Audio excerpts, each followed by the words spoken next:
Thanks for tuning in to the Climber Dad channel. In this video, I talked to David, who is hoping to start up a super small climbing gym that is going to be hyper-focused on the fitness side of things. I think that this is a pretty good idea, and I believe that he has a really good chance of succeeding. We talk about all the little details, and I give him some good pointers and things to think about. I do start this video off with the end and my predictions to hopefully help you see, like, maybe this could work out for me as well, and then you could go ahead and listen to the whole thing. I hope to see your comments down below, what you think about this new style, and if I should do more of it. And I will see you next time right here on Climber Dad. Okay, so I just want to do my predictions here for your space. After talking to you about the space, seeing some of these pictures, and I might be way off, but this is going to be my prediction for you and your space in your area. Daily passes. You're going to average 10 daily passes a day. And this is if you have shoes. Okay, you got to have rental shoes. Just as an option, not saying that all those people are going to have rental shoes, but you got to have that just in case. You're going to average 27 members a month. And this is low because it's going to be very focused, very, very niche focused in the fitness of climbing.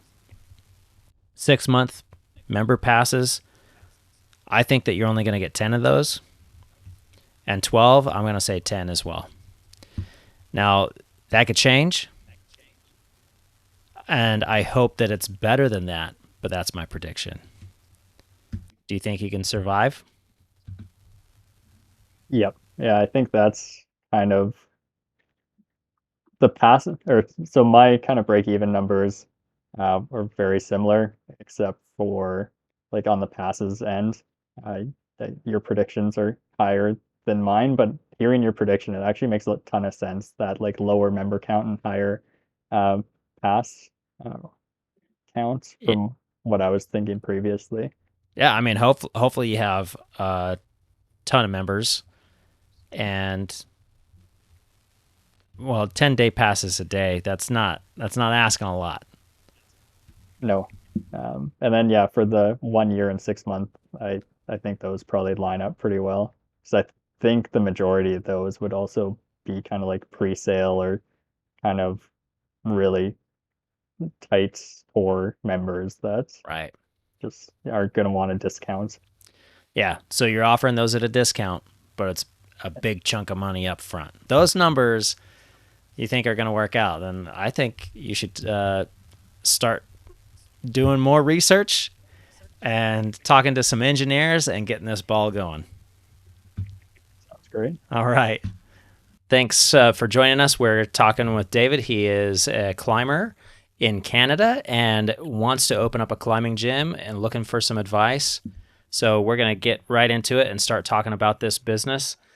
Before we do that, though, I just want to mention, just so we're completely clear, we did have a little bit of a talk before we started recording about some specifics, and we're going to go over a lot of these things and hopefully help you in your journey, David, and the viewers if they are hoping to open up a climbing gym.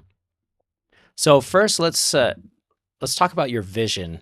What is the vision of the climbing gym that you want to open up? I guess the vision kind of starts with a little bit of my story in climbing. Like I've been climbing for probably 6 or 7 years now, and from the beginning, it's been like a huge part of my life. Like it's helped me through some pretty hard times in my life, and I've been able to meet incredible people throughout the community. And I've really learned how great the climbing community is, and it's not even just in like one specific location. I think it's kind of everywhere that I've been with climbing. Um, and with that, it's kind of like there's nowhere that I'm happy going that has that spark of community and kind of like the core of what I love so much about climbing. And it's really to make a place that I can have that again. So I think that's kind of the heart of it more than anything else. Okay, so it's it's your passion for climbing that you've had, and you feel, and there are other climbing gyms in your area. Is that right? Yep. Yeah. Yeah. So, but it feels like they've kind of lost that spark of the joy of climbing. Yep. Yeah. Okay. There are two gyms. One is kind of on the more corporate side. The other one is the older kind of local gym.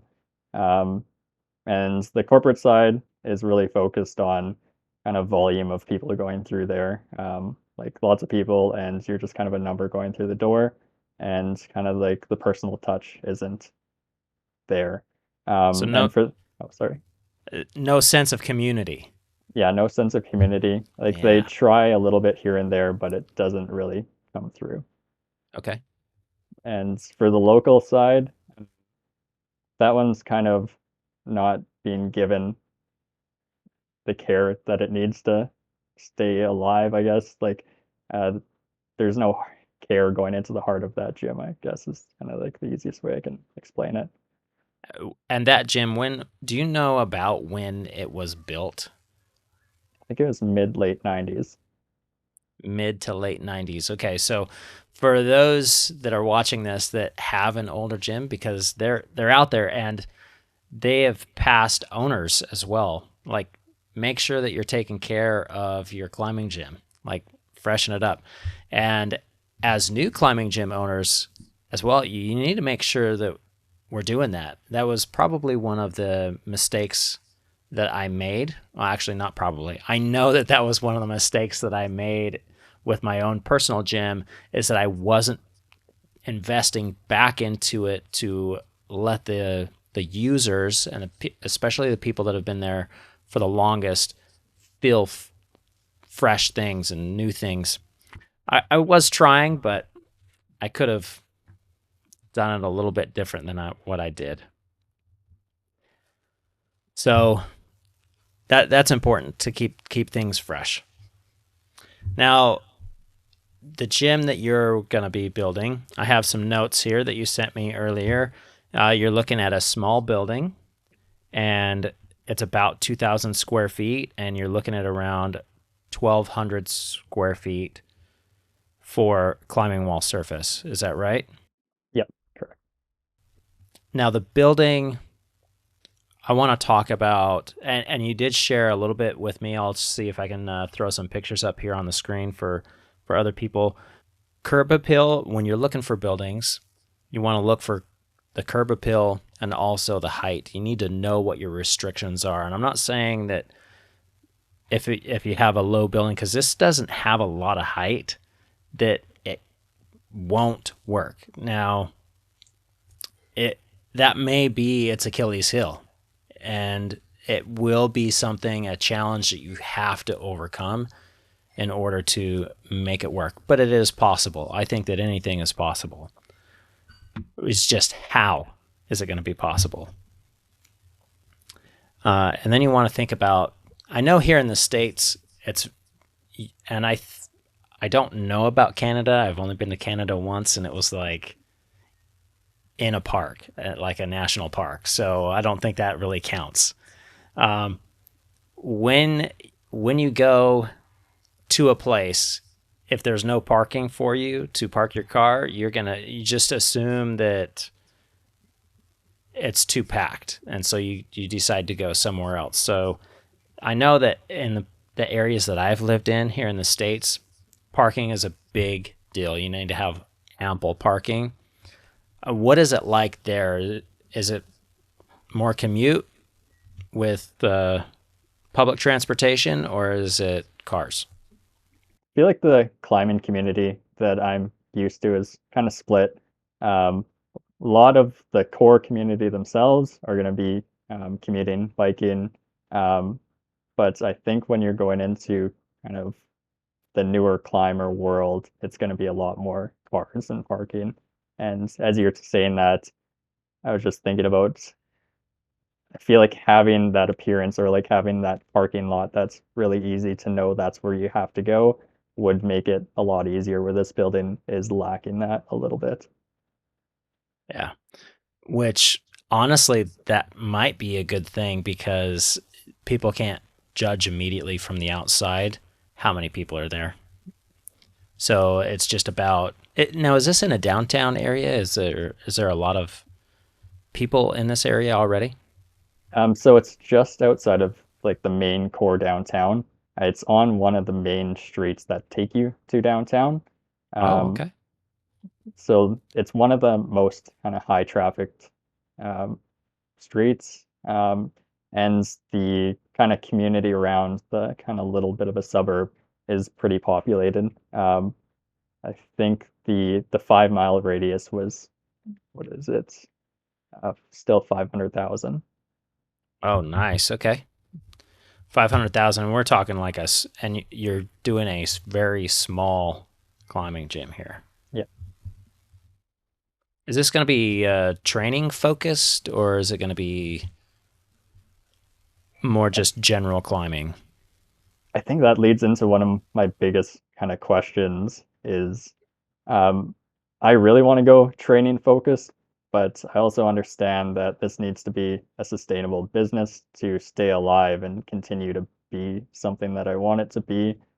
So I Yeah. need to still like focus on new people and kind of find how to balance that of like how do you make it a great place for kind of a core member training focused while also making it appealing. And then also you have the shorter ceilings where I think that's easier for a more training focused facility if like you can get away with the shorter ceilings, but when you're kind of going to a broader audience, I feel like that's where it becomes a big hindrance.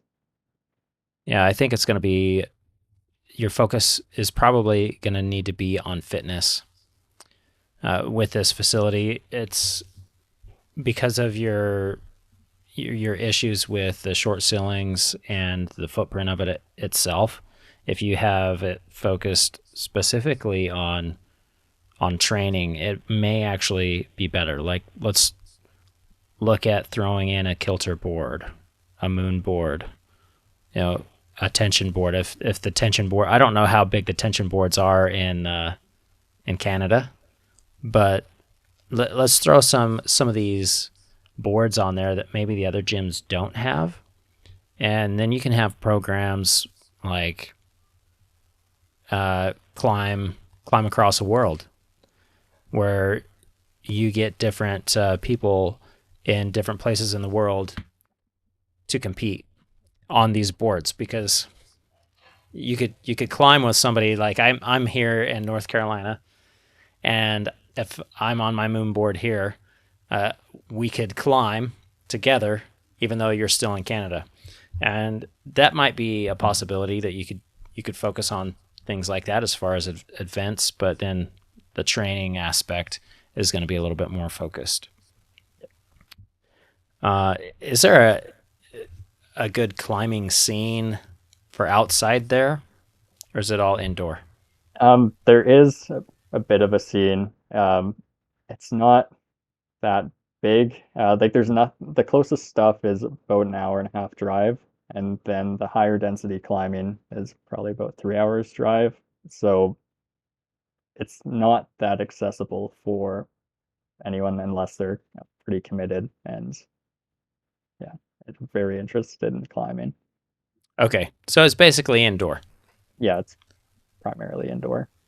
Okay, uh, that's fine. Actually, that's not an issue at all as long as there's an indoor climbing scene already. When I think about multiple climbing gyms in the same place, I have to think about areas like that I know, like Denver, Colorado.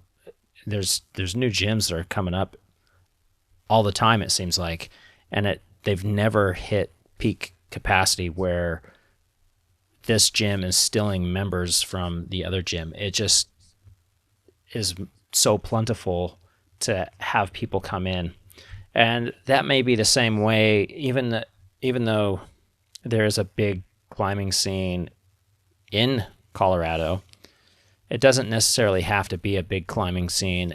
It just has to be education. So look at ways to get out there and educate the community. That's going to make you the spot to come when people are learning to climb.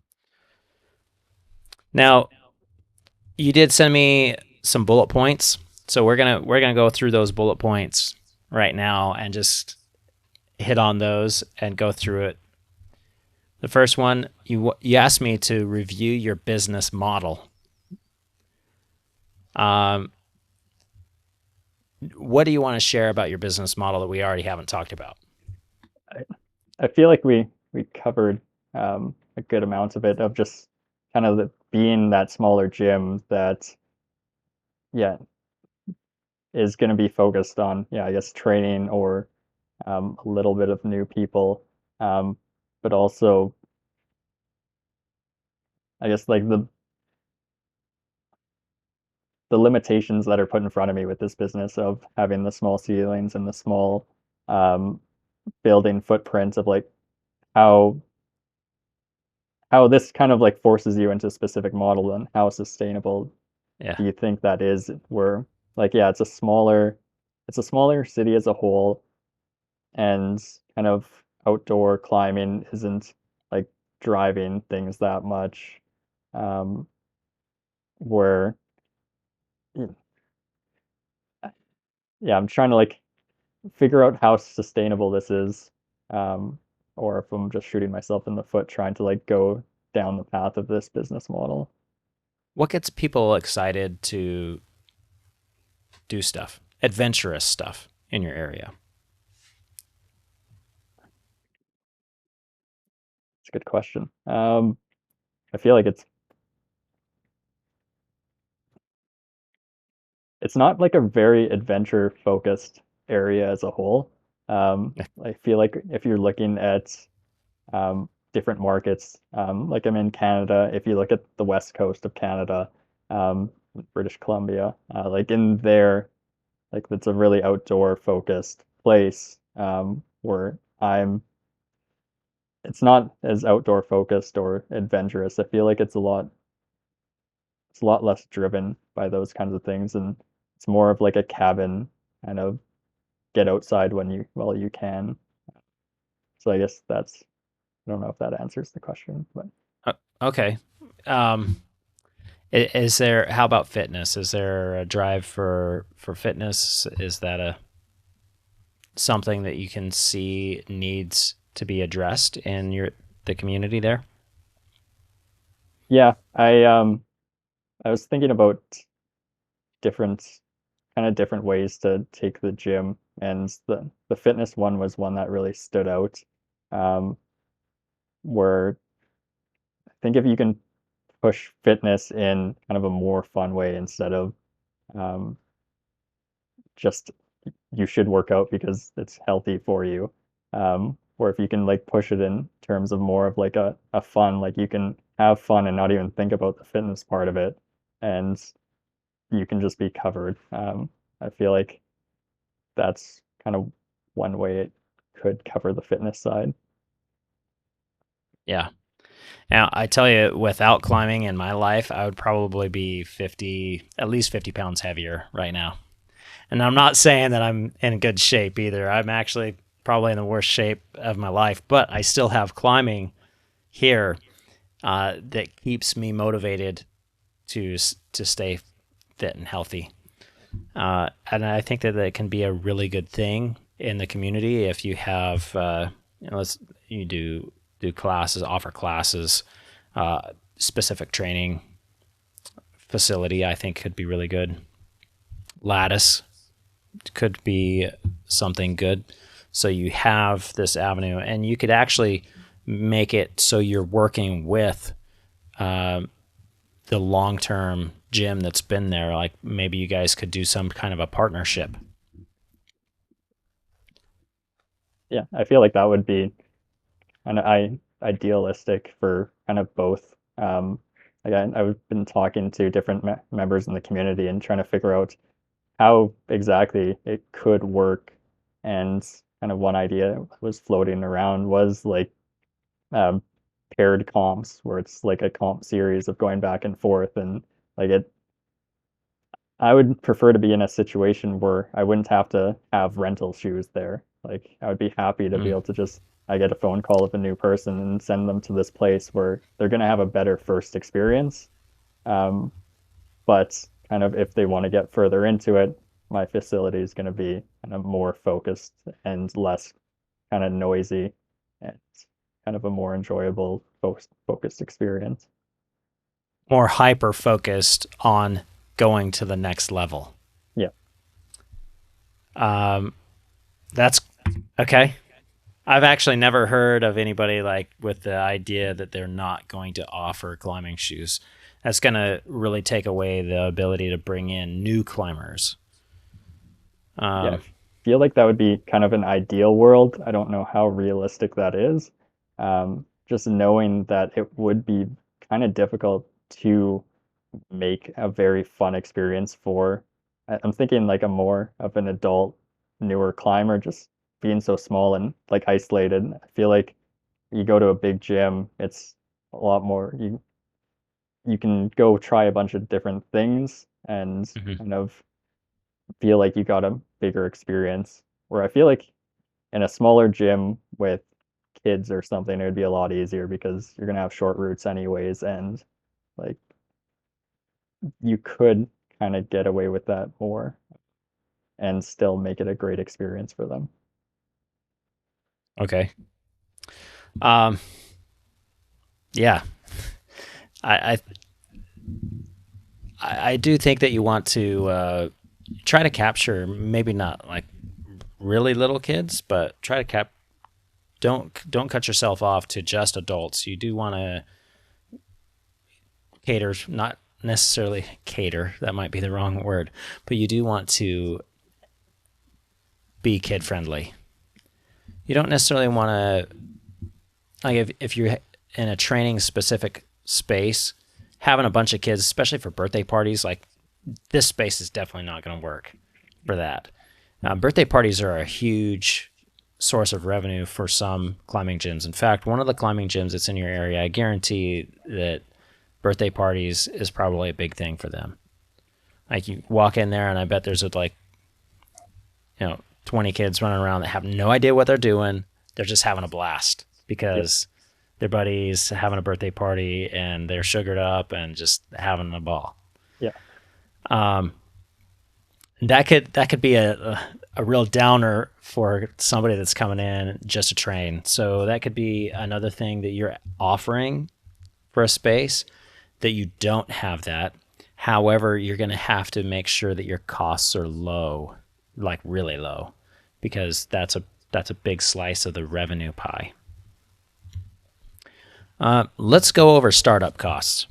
Right, well, I'm going to share this spreadsheet. This is something that I did when I was first opening my climbing gym. And I did for a time offer this on my website, climberdad.com. That's what this yellow thing is up here. But it's not there anymore. So for the viewers that are watching this, you may want to pay attention to this. If you want this, you can email me at theclimberdad@gmail.com. I'm also thinking about putting this up on Etsy, a few files to just sell like a super cheap get started in a climbing gym package. Let's look at the climbing wall. This is DIY. This is also based in the United States, so this is going to be a little bit different for you in Canada. I don't know how different. You're going to have to research that. You're looking at the climbing wall panels are anywhere between 17 and 19 millimeters thick. You will probably want to focus a little bit more on specific training boards. But I would say you still want to have some spray wall and something, just a general cave. So let's say you're building 12,000 square feet. That's going to be $36,000. DIY flooring. This number needs to go up most likely. Climbing wall volumes. When you're in a small space, you definitely need some climbing wall volumes, but I'm going to reduce this down to 3 climbing wall volumes for you. Soft anchors, steel carabiners, you really don't need any of that because this is going to be a bouldering gym only. I've gone through this prior, so I'm not going to go through all of these. The rental shoes. Now, you mentioned that you're not even going to, or that you're thinking about not offering rental shoes, but I would still have some because you want to be able to have new people come in. You want to be able to train new people from the beginning. But let's just reduce this size down. Let's say 30 shoes. And then your kids' rental shoes, I would keep it at 15. And I believe these prices are still fairly accurate what you're getting today. Okay, the big one down here, and this is something that people don't really understand. And I highly, highly recommend anybody that's starting a business to have 12 months of working capital. And I would say if you can't get that, but you just want to follow your passion, absolute minimum to have is going to be 6 months. This is going to give you breathing room to actually focus on the business and not worry about the bills. Because when you're worried about the bills and just how are you going to make things work, like I need to make money, and the people that are coming through the door can start to feel that, and they can be put off by that. I know I would be. So you want to be able to make sure that you have that wiggle room, that buffer, so you can actually focus on the purpose of the business and not the back end as much when you're starting out. Right there, giving you a breakdown. This is a super small gym. You're looking at $172,000 to get that going. Now, have you done any of this research? Yep. Yeah. Okay. I've gone through this and kind of done my own kind of pricing. This is very close to where I was at. Oh, cool. All right, that's what I was going to ask, if it was pretty close to where you were at. I'm glad to hear that we're kind of there, and I did not talk about these numbers prior to this conversation that we're having today. That's just from my experience there. How does that make you feel? I guess like the biggest part for me is that understanding that I need to keep my like monthly expenses as low as possible and Yeah. keep everything like as easily manageable as possible. Like especially if I want to maintain kind of the vision of the gym of being like a training gym where you're not super focused on getting everyone you can through the door. Like the only way that that's possible without breaking that is having it be as cheap to operate as possible. Yeah, So that absolutely.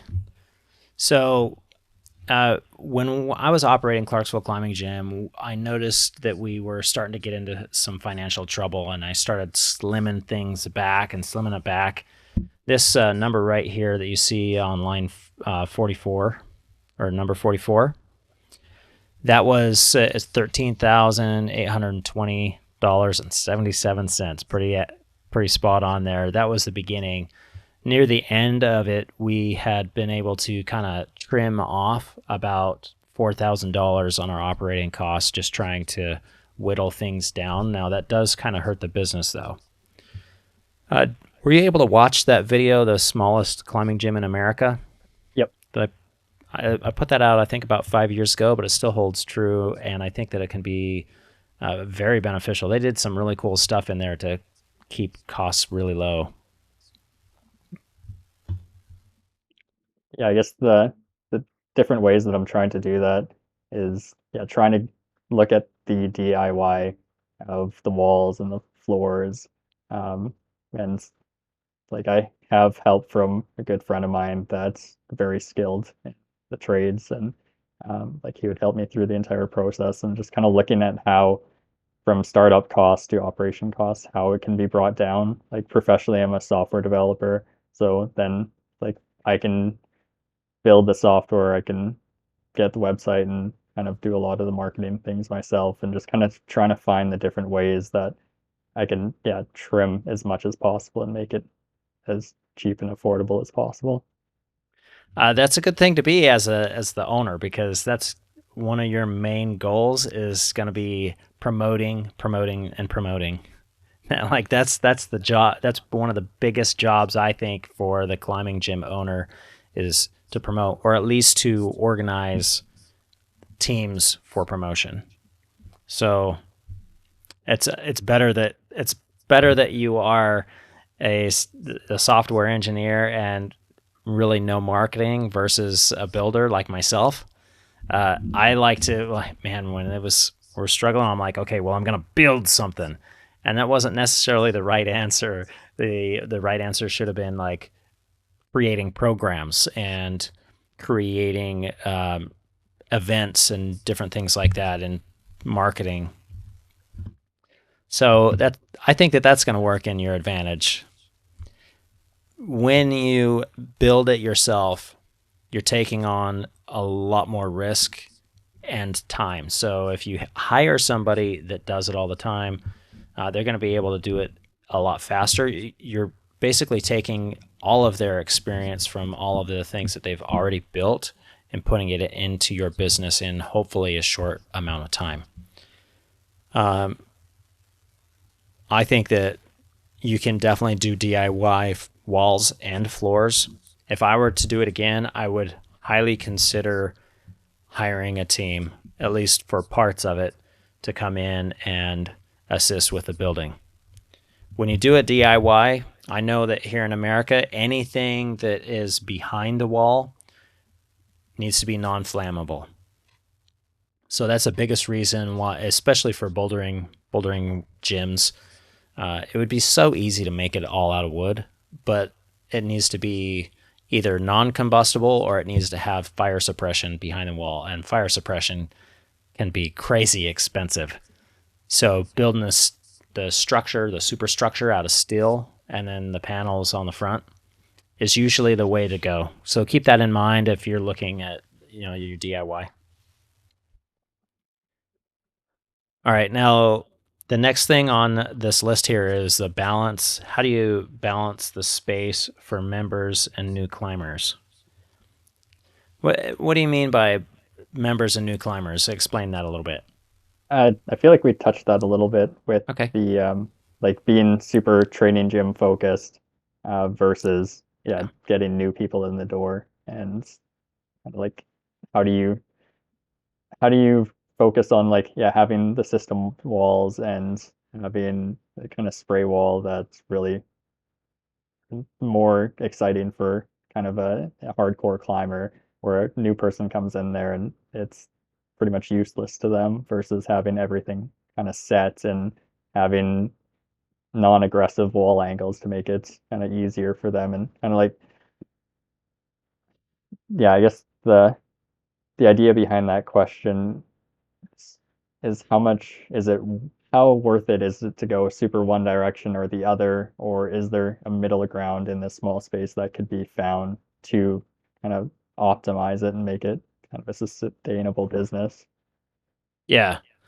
So you do want to have something for everybody. Looking at your space and knowing that you want to, or that I think, and it sounds like we're on the same page, that it's going to be best to focus on the fitness of it.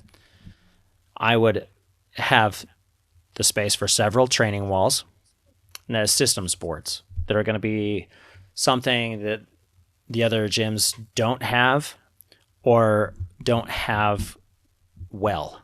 Does that make sense? Yep. And then I would also have a little bit of I would have a spray wall, so your own spray wall.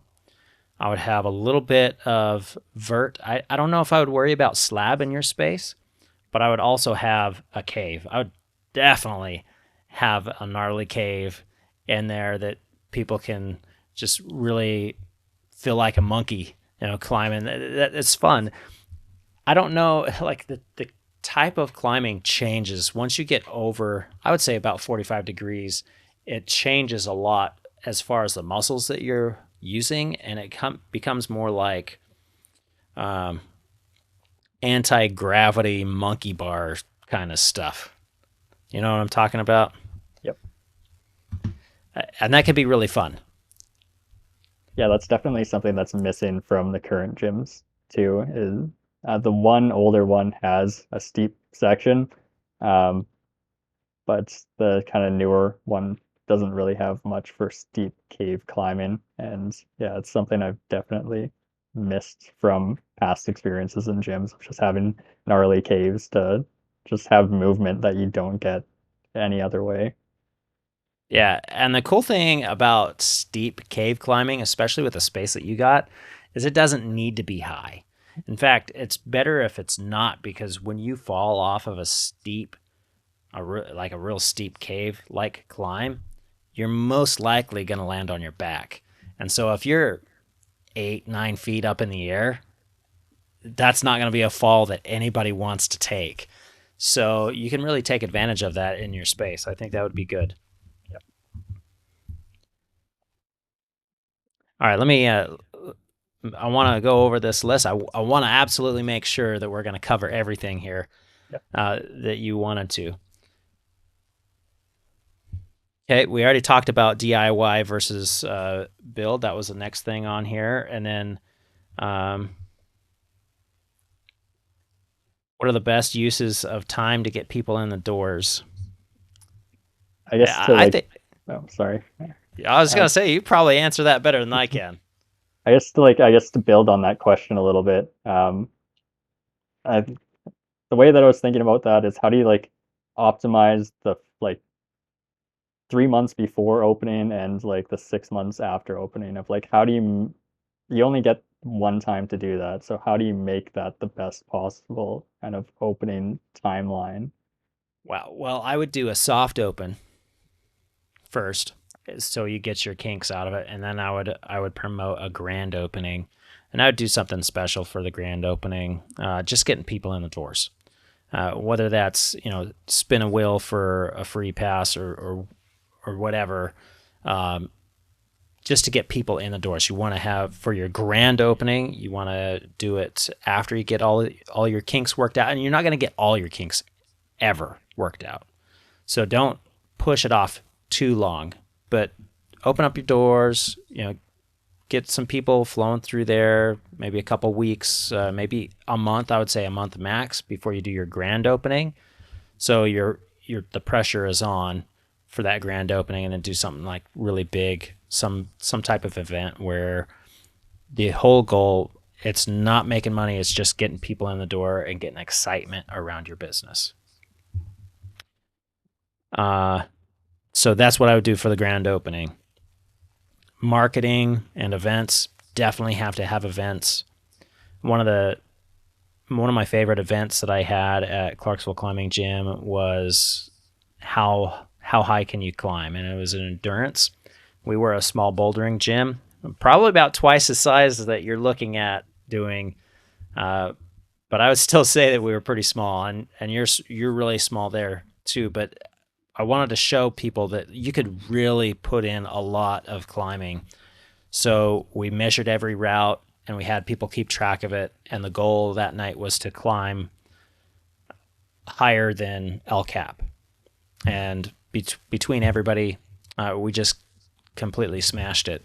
And this was in a small bouldering gym, and it was an awesome event. So events like that, it doesn't have to be the same. New events, come up with your own idea on something like this to get people in the door and get people talking about it. Like, yeah, we did this. I climbed by myself. I climbed 2,000 feet in a bouldering gym in 2 hours. People talk about that because that's exciting. So think of things like that.